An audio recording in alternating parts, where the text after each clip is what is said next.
The winter sun over Washington, D.C. did not rise gently, it struck. It was a blinding, surgical white light that bounced off the Potomac River and slammed into the 50-story glass monolith of Prescott Associates. It was 5:30 a.m. on a Tuesday, the hour when the city of power brokers was still deciding whether to wake up or surrender to another hour of uneasy sleep. Inside the firm, the silence was absolute. The air conditioning hummed with a low, expensive vibration, smelling of ozone, floor wax, and the lingering, metallic scent of high-stakes anxiety. For Nancy, this silence was her workspace. At 27, Nancy moved through the corridors like a ghost in a beige cardigan. She was the senior night archivist, a title that sounded important but effectively meant she was the custodian of secrets she was never meant to read. She was the one who came in when the lawyers and the strategists left, collecting the debris of their brilliance, the discarded briefs, the misplaced evidence, the chaotic notes, and filing them into a system of perfect, terrifying order. She was invisible. To the day staff, she was a phantom who ensured that when they arrived at 8 a.m., the world was reset to zero. She had no pedigree, no law degree, and no connections. She had a mind that saw patterns where others saw noise, and a student loan debt that kept her tethered to the shadows of the night shift.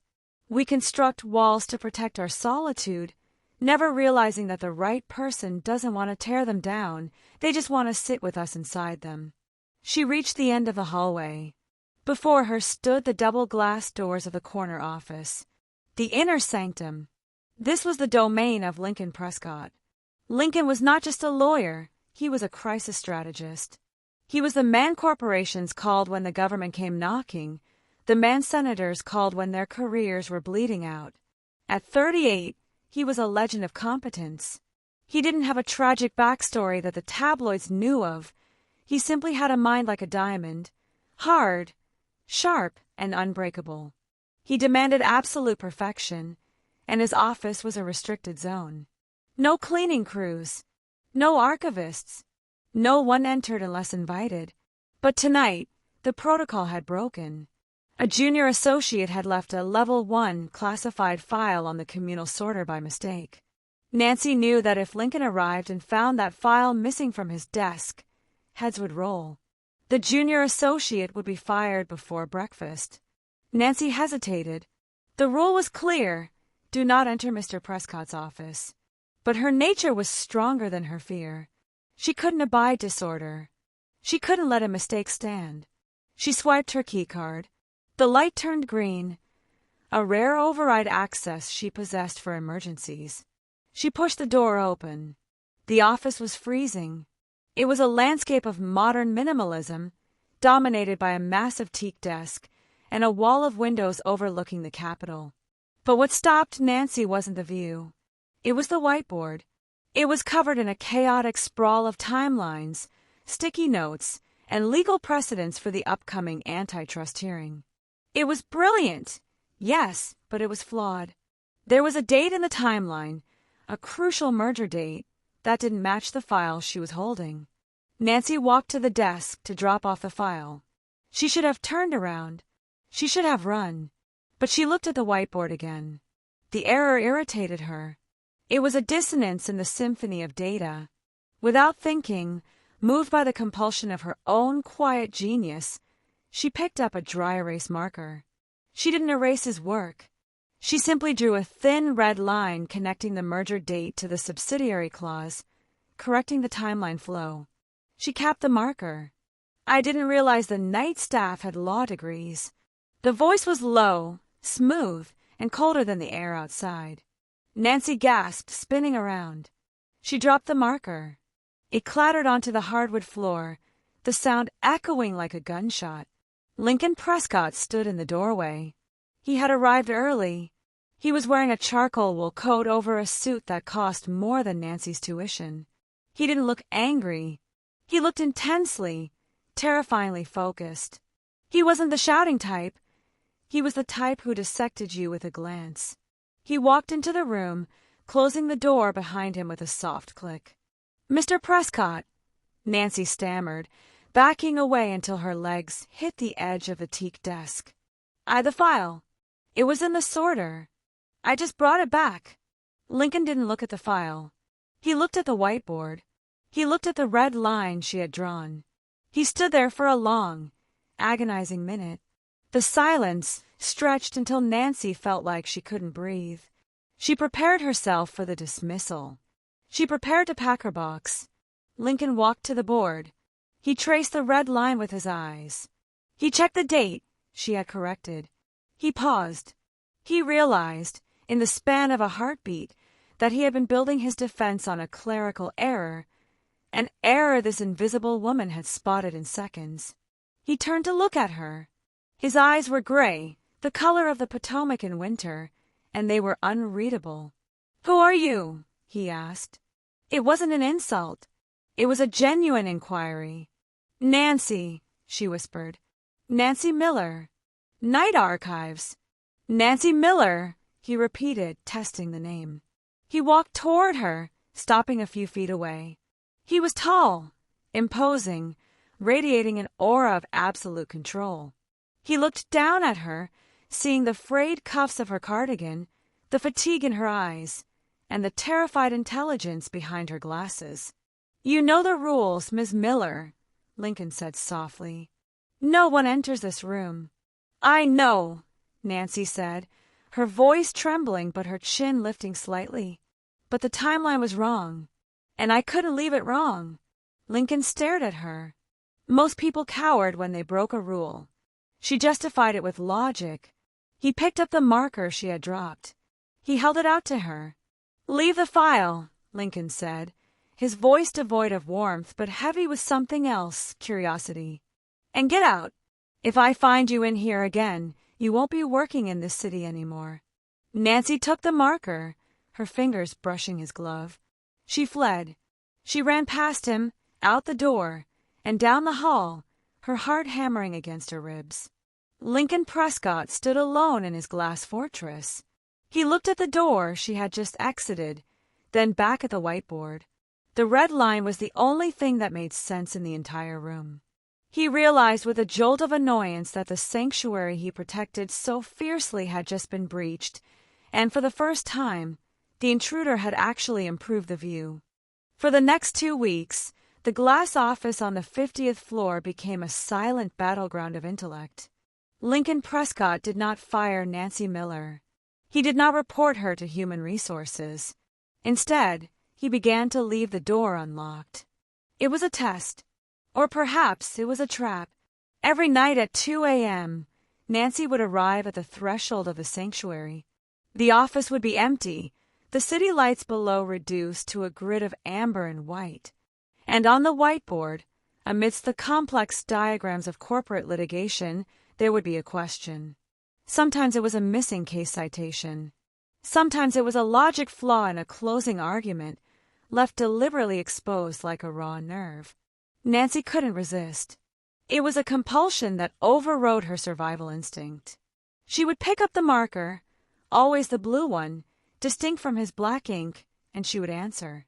She corrected dates.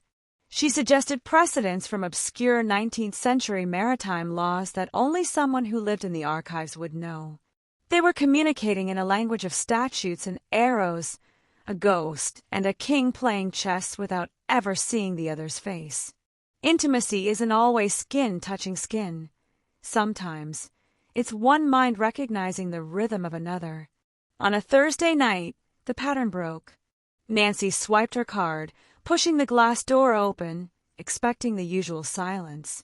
Instead, she was met with the smell of espresso and the rustle of paper. Lincoln was there. He was sitting on the leather sofa in the corner of the room, surrounded by boxes of evidence. His tie was discarded, his sleeves rolled up to his elbows, revealing forearms that were tense with exhaustion. He held a crystal tumbler of water, staring at a document as if he could burn a hole through it with his gaze alone. Nancy froze, clutching her cart of files. "I apologize, Mr. Prescott. The light. I thought the sensors were off." "Come in, Nancy," Lincoln said. He didn't look up. His voice was tired, stripped of its usual metallic sheen. and lock the door behind you." The command sent a jolt of adrenaline through her veins. It felt illicit. It felt dangerous. She obeyed, the latch clicking shut with a sound that sealed them inside the glass box, suspended above the sleeping world. Nancy parked her cart and stood awkwardly in the center of the room.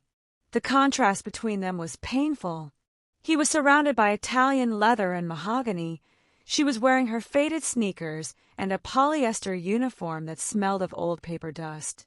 "I'm stuck," Lincoln admitted, finally looking up. His gray eyes were bloodshot. "The Meridian case. The prosecution is arguing intent. I have the data, I have the emails, but I don't have the narrative. It's sterile." "You don't need a narrative," Nancy said softly, forgetting to be afraid. "You need a pattern." Lincoln watched her. He gestured to the empty spot on the sofa next to him. "Show me." Nancy hesitated.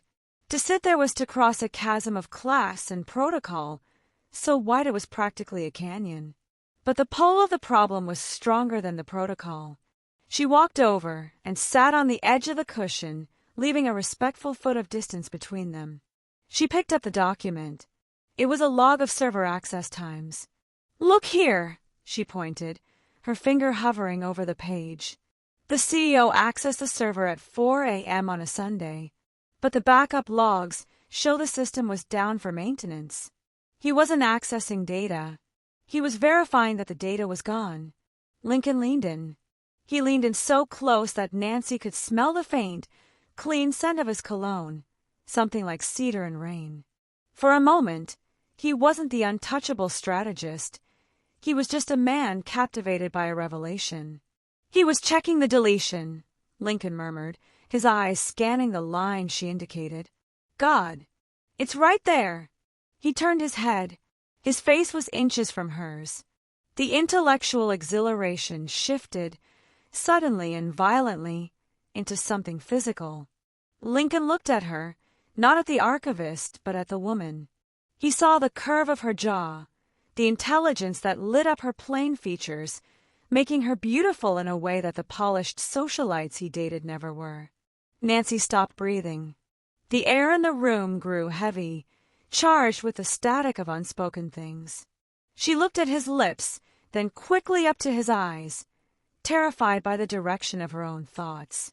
"You have a mind that is wasted in the basement, Nancy," Lincoln said quietly. His voice was low, vibrating in the small space between them. "The basement is safe," Nancy whispered, gripping the paper to stop her hands from trembling. "Up here, the air is too thin. Maybe you just need to learn how to breathe at this altitude," Lincoln countered. He reached out. It was a slow, deliberate movement. He took the paper from her hand, but his fingers lingered on hers for a second too long. His skin was warm, firm. The contact was electric, a shock that traveled straight to her core. We are taught to fear the fire, but we are never warned about the danger of the heat. He stood up abruptly, breaking the connection as if he had been burned. He walked to the window, putting distance between them, staring out at the Capitol dome shining in the distance. He ran a hand through his hair, restoring the order of his appearance, but Nancy could see the tension in his shoulders. "This stays in this room," Lincoln said, his back to her. His tone had hardened again, the walls going back up. "The discovery, the help. No one can know that I am consulting with." He trailed off. He couldn't say a night janitor. He couldn't say an archivist. "With someone like me," Nancy finished for him, her voice hollow. Lincoln turned around. He looked at her with a mixture of gratitude and frustration. He wanted to tell her that she was the only person in the building who actually understood him. But he also knew the optics. He knew the board. He knew the world outside this glass cage. "With anyone," Lincoln corrected firmly. "My methods are proprietary. You are a secret weapon, Nancy. Secrets must be kept." It was a compliment, and it was a cage. He was offering her a place in his world, but only in the shadows, only when the door was locked. "I should go," Nancy said, standing up. She felt exposed, exhilarated, and deeply sad all at once. The 4 a.m. collection is starting. Nancy, Lincoln called out as she reached the door. She stopped, her hand on the handle. The coffee machine, he said, gesturing to the sleek chrome device on his sideboard. The code is 1984. Use it. The stuff in the break room is sludge. It was a small gesture, a micro-concession. But as Nancy walked out into the cold, empty hallway, leaving the warmth of his office behind, she realized it was more than just coffee. It was an invitation to consume the same things he did, to taste his life. She walked back to the elevators, her heart pounding. She knew she should stop. She knew that every step closer to Lincoln Prescott was a step toward a cliff edge. But as the elevator descended into the darkness of the basement, she could still feel the phantom warmth of his fingers on hers, and she knew, with terrifying certainty, that she would be back the next night. And the night after that. The forbidden door was no longer a barrier, it was the only way through. The victory of the Meridian case did not arrive with a whisper, it arrived with a roar that shook the foundations of Prescott and Associates. The settlement was historic. The strategy, hinging entirely on the server logs Nancy had flagged, was hailed by the legal journals as a masterstroke of forensic intuition. Lincoln Prescott was no longer just a respected strategist. He was the god of the courtroom. For 3 days, the firm was in a state of delirious celebration. Champagne corks popped in the hallways. Bonuses were whispered about in the elevators. The silence of the 50-story monolith was replaced by the cacophony of success. Nancy watched it all from the periphery. She moved through the corridors with her cart, collecting the empty bottles and the discarded confetti. She felt a secret, burning pride in her chest. Every time she passed a newspaper with Lincoln's face on the cover, she touched the ink lightly. She knew the truth. She knew that the masterstroke had been born on a scratched leather sofa at 2 a.m., fueled by cheap espresso and the collision of two minds that weren't supposed to meet. She waited for the night. She waited for the silence to return, so she could go to the glass office and share the quiet victory with him. She imagined he would be waiting. Maybe he would smile, that rare, unguarded smile he saved for her. But the night didn't bring silence. It brought the board dinner. The executive floor was transformed into a gala. Waiters in white jackets navigated through the crowd of partners and clients.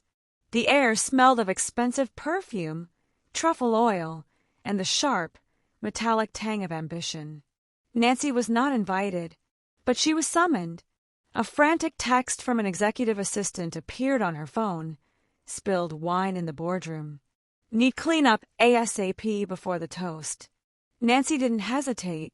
She grabbed her supplies and took the service elevator. She emerged into the dazzling brightness of the executive suite. She kept her head down, moving quickly toward the boardroom, trying to remain invisible in her gray uniform amidst the sea of black ties and silk gowns. She was scrubbing the Merlot stain from the carpet near the heavy oak doors when she heard his voice. Lincoln was standing just outside the room, on the balcony overlooking the city. He wasn't alone. He was flanked by the senior managing partner and a woman, Elena Vance, a high-profile corporate litigator who looked like she had been carved from marble and money. Nancy froze. She was hidden by a large potted fern, but she had a clear line of sight. Lincoln looked impeccable. He held a crystal flute, the city lights reflecting in his eyes. He looked like he owned the skyline. "It was genius, Lincoln," the managing partner boomed, clapping him on the back. "Truly, the way you deconstructed the deletion timeline. I've never seen an associate come up with that angle. Which one of the Ivy Leaguers brought it to you?" Nancy's heart hammered. She waited. She didn't expect him to say her name.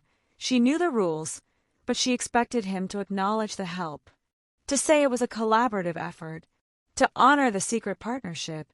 Lincoln took a sip of champagne. He looked at Elena, who was watching him with predatory admiration.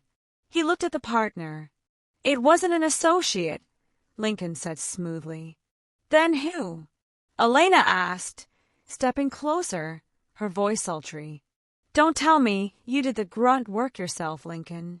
You're too valuable for the archives." Lincoln paused. His eyes flickered toward the glass doors of his office, the sanctuary where Nancy had sat beside him. He saw the expectation in their eyes. They expected brilliance to come from brilliance. They expected the source to match the status. To admit that he had relied on a night archivist with a community college degree would be to admit weakness. It would devalue the victory. We betray the truth not because we are liars, but because the truth is too heavy for our reputation to carry. It was a solitary effort, Lincoln lied. His voice was steady, practiced, the voice of a man protecting his territory. "I found the discrepancy myself. Sometimes you just have to look at the mess until the pattern emerges." "Incredible," Elena cooed. "A one-man army." "And what about the rumors?" the partner asked, lowering his voice. "Security logs show the night archivist entering your office frequently. We were concerned about a leak." Nancy stopped breathing. The rag in her hand went cold. Lincoln didn't flinch.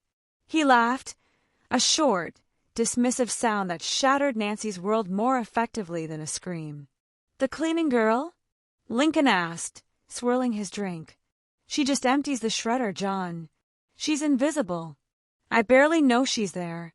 She's just part of the furniture. Part of the furniture." The words hung in the air, suspended in the cold night. They were elegant. They were efficient. They cleared him of suspicion and erased her existence in a single breath. Nancy stood up. Her legs felt like water. She looked at the man on the balcony. He wasn't the Lincoln who had shared his water with her. He wasn't the man who had looked at her with awe when she solved the puzzle. He was Lincoln Prescott, the crisis strategist, and he had just managed the crisis of her presence by deleting her. She didn't finish cleaning the stain. She left the bucket. She left the rag. She walked out of the executive suite, past the waiters, past the laughter. She took the service elevator down, descending 50 floors into the darkness. Every floor that passed felt like a layer of earth being shoveled onto a coffin. She went to the archives. She went to the shelf where she kept her personal log, the notebook where she had tracked their secret conversations, the dates, the logic puzzles. She ripped the pages out, one by one. The sound of tearing paper was the only noise in the basement. She walked to the shredder, the same machine he had mocked to save his ego. She fed the pages into the blades. She watched her brilliance, her connection, her secret heart turn into confetti. She packed her bag. She didn't leave a note. She didn't correct the whiteboard. She simply walked out of the building into the freezing DC night. The wind bit at her face, drying the tears before they could fall. She realized now that the glass office wasn't a sanctuary. It was just a display case. And she had been foolish enough to think she was the treasure inside, when she was really just the dust he wiped away when the guests arrived. Upstairs, Lincoln felt a sudden, inexplicable chill. He looked away from Elena, scanning the room, scanning the shadows, looking for the gray cardigan that wasn't there. He told himself he had done what was necessary. He told himself he had protected her job, but the champagne in his mouth suddenly tasted like ash. 7 days. That was how long the glass office on the 50th floor had been silent. The victory of the Meridian case had faded into the news cycle, replaced by the next crisis, the next demand for a miracle. But the miracle worker was broken. Lincoln Prescott stood before his whiteboard. It was covered in notes for a new intellectual property dispute, but the lines were stiff, the logic derivative. The flow was gone. He picked up the blue marker, the one she used to use, and tried to connect a liability clause to a patent date. He stared at the board for 10 minutes. The ink dried in his hand. He capped the marker. He threw it into the trash. The office wasn't a sanctuary anymore. It was a vacuum. Without Nancy, the room didn't feel elite. It felt empty. He had fired 3 temp archivists in 2 days for incompetence. But the truth was simpler. They weren't her. They didn't see the patterns. They didn't leave questions that made him a better lawyer. He looked at the spot on the leather sofa where she had sat. He remembered the heat of her skin, the way her mind moved in sync with his. And then he remembered his own voice on the balcony, dismissing her as furniture. He had built a career on strategy, on anticipating every variable. But he had failed to calculate the cost of his own arrogance. We tell lies to keep our world safe, only to realize that the safety is a prison and we have locked ourselves inside. Lincoln grabbed his coat. He didn't call his driver. He pulled the personnel file for Nancy Miller from the HR archives, a file he had to demand access to, raising eyebrows among the partners. He memorized the address. It was in a neighborhood Lincoln had only seen on zoning maps. Row houses with peeling paint, narrow streets, and the hum of a city trying to survive. He parked his luxury sedan 2 blocks away, ashamed of the contrast. He walked to the small brick building. It was raining, a cold, miserable drizzle that soaked through his wool coat. He climbed the steps to apartment 4B. He knocked. There was no answer. He knocked again, harder. The door opened. Nancy stood there. She wasn't wearing the gray uniform. She was wearing an oversized sweater and jeans, her hair loose. She looked tired, but she also looked free. When she saw him, her eyes didn't widen in fear. They hardened into flint. "Mr. Prescott," she said, her voice cool. "If you're looking for the archives, you're about 10 miles off course." "I'm not looking for the archives," Lincoln said, water dripping from his hair. "I'm looking for the archivist." "She doesn't exist," Nancy replied, moving to close the door. "She was just part of the furniture. And furniture doesn't talk." Lincoln put his hand on the door frame. It wasn't a forceful move, but it was desperate. "Nancy, please."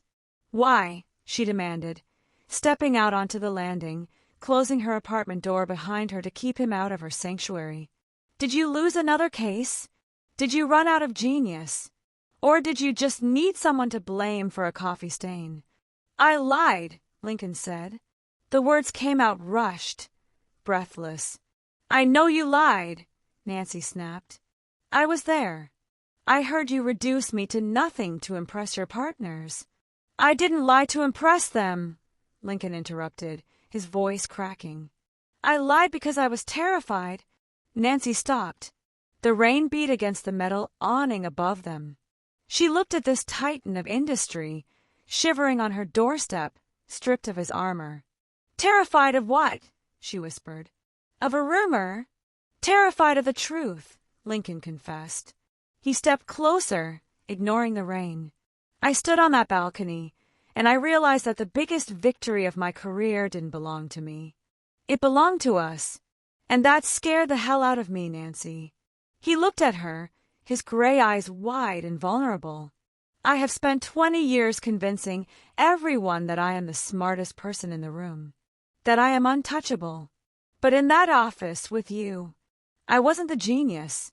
I was just the man holding the marker while you solved the puzzle. If I admitted that to them, if I admitted that the cleaning girl was the reason I won, I would have to admit that I am a fraud without you." Nancy stared at him. She had thought his betrayal was about class, about being ashamed of her status. She hadn't realized it was about his own insecurity. He hadn't hidden her because she was small. He had hidden her because she made him feel small. "So you erased me to save your ego," Nancy said, the hurt still sharp, but the anger softening into something more tragic. "Yes," Lincoln admitted, "and it cost me the only thing that was real." He reached into his pocket. He didn't pull out a checkbook. He didn't pull out a contract. He pulled out a blue dry erase marker. "I can't think in that office anymore," he said, holding it out to her. "The whiteboard is just noise. The patterns are gone. I sit there for hours, and all I see is the empty space where you used to be." Nancy looked at the marker. It was a ridiculous, mundane object. But between them, it was a weapon, a tool and a love letter. "I don't want to be a secret weapon, Lincoln," she said, her voice trembling. "I won't be the ghost in your machine. I don't want a ghost, Lincoln said fiercely. I want a partner. I told the board this morning that I'm restructuring my team. I told them that the Meridian strategy wasn't mine. I gave you the credit, Nancy. It's in the memo. It's on the record. Nancy's breath hitched. He had outed his own lie. He had dismantled the myth of a solitary genius to make room for her name. You told them? She asked, disbelief coloring her tone. I told them everything, Lincoln confirmed. I told them that the smartest person at Prescott Associates was working the night shift. And I told them that if they wanted to keep me, they had to hire you. As a consultant. Day shift. Front door access. He took a step closer, the rain forgotten. But I don't care about the job, Nancy. I care about the hour between 2 a.m. and 3 a.m. I care about the silence. I care about the fact that you are the only person who has ever looked at my mind and understood the language it speaks. He held the marker out, his hand shaking slightly. Please, he whispered, come back. Not to the archives. To the office. To me. Nancy looked at his hand, then up to his face. She saw the regret, the humility, and the desperate hope burning in his eyes. She realized that he wasn't asking her to work for him. He was asking her to think with him, to be with him. She reached out. Her fingers brushed his, cold against warm, wet against dry. She took the marker. If I come back, she said, a small, tentative smile touching her lips. I'm changing the coffee code. 1984 is too cliché. Lincoln let out a breath he felt like he had been holding for a week. A genuine smile broke through his exhaustion, lighting up the gloom of the rainy landing. Deal, he said. You can set the code to whatever you want, as long as you're the one opening the door. They stood there in the rain, the cheap plastic marker held between them like a promise. The breach was closed, not by a grand gesture of wealth, but by the simple, terrifying admission that even the strongest fortresses need someone to hold the key. The following Monday did not begin with the stealthy silence of the night shift. It began at 9 a.m. amidst the frantic energy of the morning rush. The lobby of Prescott Associates was a river of tailored suits, coffee cups, and the high-frequency hum of ambition. Nancy walked through the revolving doors. She wasn't wearing the gray polyester uniform of the invisible staff. She wore a simple navy blazer and trousers, clothes that were modest but chosen with intent. She carried a leather satchel, not a cleaning cart. Her heart was beating a frantic rhythm against her ribs, a drum solo of nerves, but she didn't look down at the floor. She looked straight ahead. The receptionist, a woman who had looked through Nancy for 3 years without ever seeing her, frowned as she approached the security gate. Deliveries are at the loading dock, the receptionist said automatically, not even lifting her eyes from her screen. I'm not a delivery, Nancy said. Her voice was quiet, but it didn't shake. I'm here for the strategy meeting. The receptionist paused, her fingers hovering over the keyboard. She looked up, confusion warring with dismissal in her eyes. I don't have a visitor pass authorized for. She doesn't need a visitor pass. The voice cut through the noise of the lobby like a gavel strike. Lincoln Prescott stood by the elevators. He wasn't up in his tower. He had come down to the ground. He stood there in his impeccable suit, ignoring the stares of the associates and partners flowing around him. He was waiting. He walked over to the gate, swiped his own platinum keycard, and held the barrier open. She's with me, Lincoln said, loud enough for the receptionist and half the lobby to hear. Nancy stepped through the gate. She walked past the barrier of class and expectation that had kept her in the basement for so long. As she reached Lincoln's side, he didn't lead the way. He fell into step beside her. The elevator ride up to the 50th floor was silent, but it wasn't the heavy, suffocating silence of before. It was the silence of anticipation. When the doors opened, they walked down the corridor toward the glass office. The door was already open. Lincoln stopped at the threshold. He looked at the room, The teak desk, the panoramic view, the leather sofa. It was the same room where he had dismissed her as furniture. It was the same room where she had saved his career. "I ordered a second chair," Lincoln said, gesturing to the desk. "And I had the lock removed." Nancy walked in. She saw the sleek, ergonomic chair positioned next to his. It was an equal height. It was an equal place. But what drew her eye was the whiteboard. It was blank. A vast, white expanse waiting for a problem. "The managing partner called this morning," Lincoln said, closing the door, not to lock them in, but to give them space. "He asked if you were really the one who solved Meridian. I told him you were the one who taught me how to see." "And what did he say?" Nancy asked, running her hand along the back of the new chair. "He asked if you were expensive."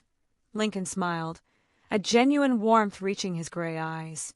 "I told him you were unaffordable, but we were lucky you accepted the offer." Nancy turned to him. The playful banter faded, replaced by the gravity of what this truly meant. She wasn't just getting a job. She was stepping into the light of a man who had lived in the dark for a long time. "I'm not here for the partners, Lincoln," she whispered. "I'm here because the puzzles are boring without you." Lincoln crossed the room. He didn't stop at a professional distance. He stepped into her personal space, violating the corporate boundaries he had once held so dear. He reached out and took her hand, the hand that had held the blue marker in the rain. "I don't want to be a fortress anymore, Nancy," he confessed softly. "I thought being untouchable made me strong, but it just made me lonely." We construct walls to protect our solitude, never realizing that the right person doesn't want to tear them down, they just want to sit with us inside them. The familiar melody returned, no longer a lament of isolation, but a realization of belonging. Nancy hadn't broken into his office to destroy his defenses. She had entered to show him that he didn't need to defend himself against being known. "You aren't a fortress," Nancy said, lifting her hand to touch the lapel of his coat, feeling the heartbeat beneath the wool. "You're just a complex case, and I'm very good at solving those." Lincoln leaned down. The kiss wasn't frantic or desperate. It was precise, deliberate, and overwhelming. It was the convergence of two minds that had finally found their equal. It tasted of coffee and the terrifying, exhilarating promise of a future where neither of them had to hide. When they pulled apart, the morning sun was flooding the office, illuminating the dust motes dancing in the air, the beautiful, chaotic evidence of life that Lincoln had once tried to banish. He walked to the sideboard and picked up a blue dry erase marker. He held it out to her. "We have the antitrust briefing in an hour," he said, his eyes shining with a challenge. "The timeline is a mess. I can't make sense of the liability clause." Nancy took the marker. She felt the weight of it, the tool that had bridged the gap between the basement and the sky. She walked to the whiteboard, uncapped the ink, and looked at the blank surface. She smiled. "That's because you're looking at the law," she said, drawing a sharp, decisive red line across the white. "You need to look at the pattern." Lincoln sat on the edge of his desk, crossing his arms, watching her work with a look of absolute devotion. He realized then that he had spent his entire career protecting this office, forbidding entry, guarding his solitude like a dragon guarding gold. But as he watched Nancy fill the board with the architecture of her brilliance, he knew the truth. She had been forbidden from entering his office, only for him to realize that the room had been waiting for her all along.